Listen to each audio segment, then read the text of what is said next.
Ayan, nagsimula na nga po ang lighting ng ating Christmas tree dyan sa Malacanang noong Sabado ng gabi.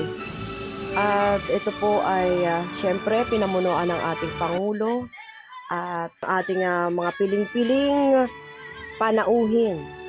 At ito po ay nagsimula nung Sabado at nung Linggo po ay open po ito or may ginanap na Thanksgiving or pamimigay ng mga regalo sa mahigit 2,000 mga orphan na mga bata sa iba't ibang lugar or nationwide.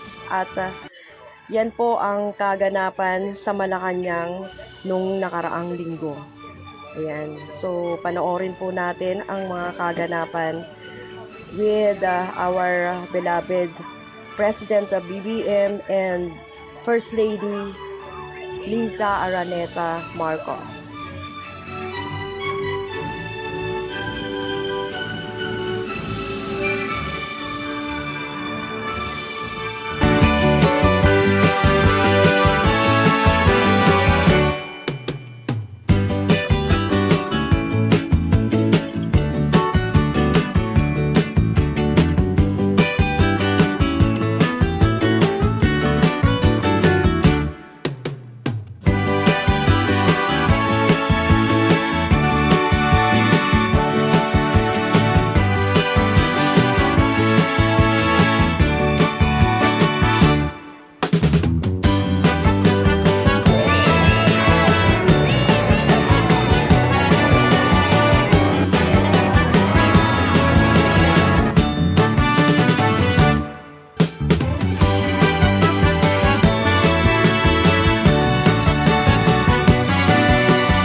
Alam nyo, lahat ng ating mga kabataan ay makaramdam ng Pasko.